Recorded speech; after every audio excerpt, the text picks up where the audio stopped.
모든 인연에는 계절이 있다. 봄이 되면 꽃이 핀다. 우리는 환호한다. 사진을 찍고 감탄하고 그 아름다움 앞에서 잠시 발을 멈춘다. 벚꽃 아래를 걷고 친구에게 사진을 보내고 이 순간이 영원하면 좋겠다고 생각한다.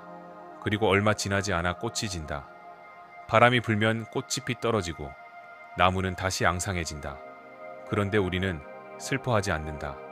내년 봄에 또 필 것을 알기 때문이다. 그런데 이상하다. 꽃이 지는 것은 담담하게 받아들이면서 왜 사람과의 이별 앞에서는 그렇게 무너질까? 왜 어떤 이별은 몇 년이 지나도 가슴 한켠에 남아 아릴까? 왜 우리는 사람과의 작별을 꽃이 지는처럼 자연스럽게 받아들이지 못할까? 오늘은 그 질문으로부터 시작하려 한다. 이별이 두려운 이유, 인간은 본능적으로 연결을 원한다. 태어나는 순간부터 우리는 누군가의 손이 필요했고, 누군가의 목소리가 필요했고, 누군가의 온기가 필요했다. 혼자서는 살 수 없는 존재로 태어난 것이다. 그래서 연결이 끊어지는 것은 단순한 감정의 문제가 아니다. 생존 본능 깊은 곳에서 울리는 경보다. 심리학에서는 이것을 애착이라고 부른다. 어릴 때 형성된 애착의 방식이 평생 우리가 관계를 맺는 방식을 결정한다. 충분히 사랑받고 자란 사람은 이별 앞에서도 비교적 단단하다. 그 사람이 떠나도 내가 사랑받을 자격이 있다는 믿음이 흔들리지 않기 때문이다. 반면 충분히 사랑받지 못했다는 기억을 가진 사람은 이별이 올 때마다 그 오래된 상처가 다시 열린다. 그래서 이별이 아프다. 단순히 그 사람이 그리워서가 아니라 이별이 나 자신에 대한 부정처럼 느껴지기 때문이다. 내가 부족해서, 내가 잘못해서, 내가 사랑받을 자격이 없어서. 사실은 계절이 바뀐 것인데 나의 실패로 읽는다. 그 해석이 이별을 2배로 아프게 만든다. 꽃이 지는 것을 보라. 꽃이 지는 것은 실패가 아니다.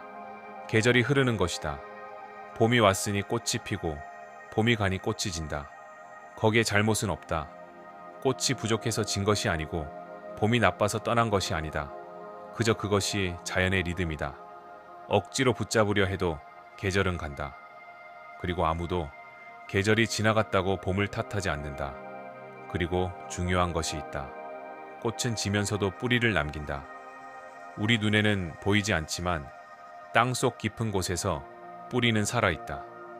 겨울 내내 눈이 쌓이고 바람이 불고 차가운 기온이 계속되어도 뿌리는 묵묵히 다음 봄을 준비한다.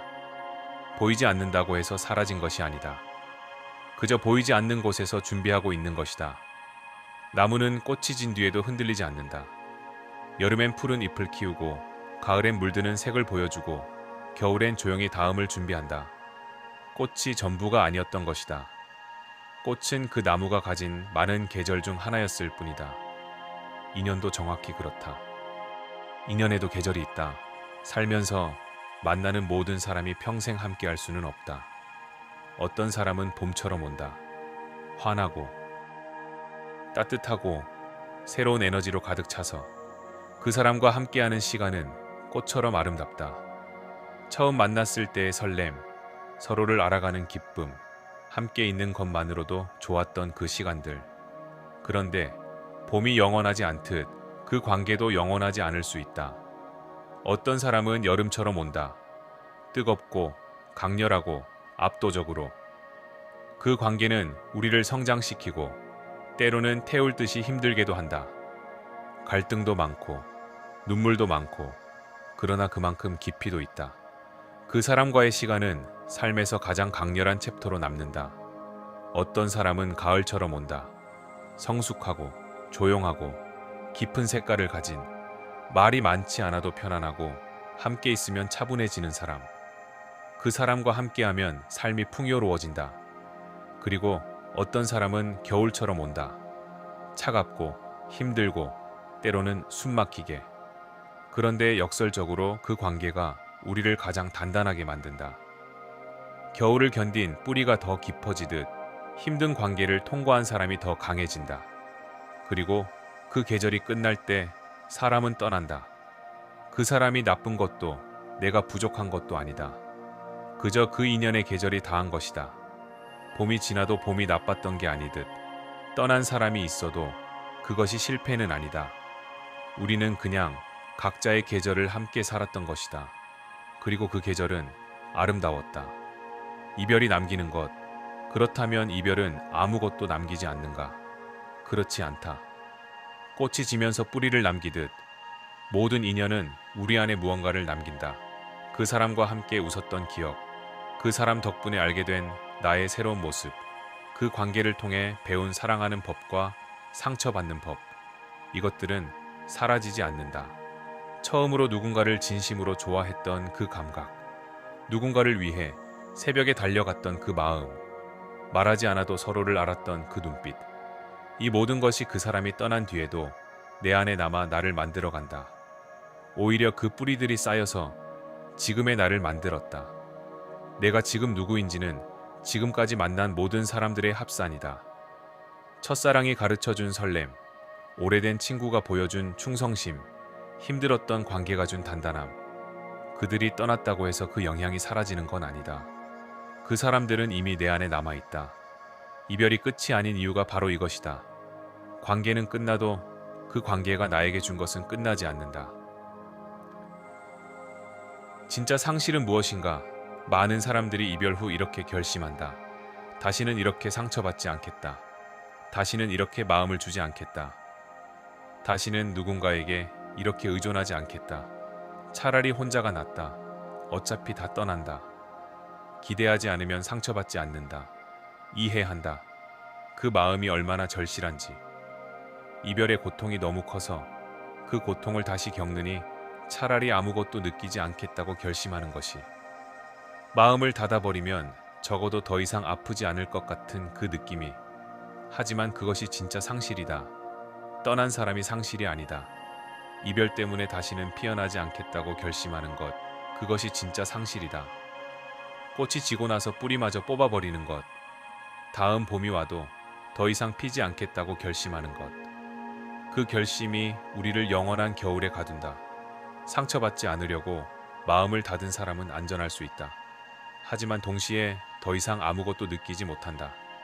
아픔도 없지만 기쁨도 없고 상처도 없지만 사랑도 없다.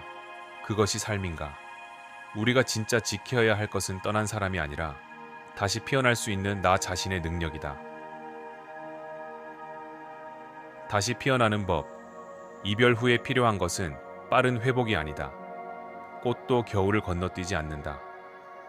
차가운 계절을 온전히 통과해야 다음 봄에 더 풍성하게 핀다. 억지로 빨리 괜찮아지려 하지 않아도 된다. 지금 이 겨울을 충분히 겨울로 보내도 된다. 슬프면 슬퍼하라. 그리우면 그리워하라. 그 감정들을 빠르게 처리하려 하지 말고 충분히 느껴라. 감정은 억누를수록 오래가고 충분히 느낄수록 흘러간다. 울고 싶으면 울어라. 그 눈물이 땅이 되어 다음 봄을 준비한다. 그리고 천천히, 아주 천천히 다시 마음을 열어라.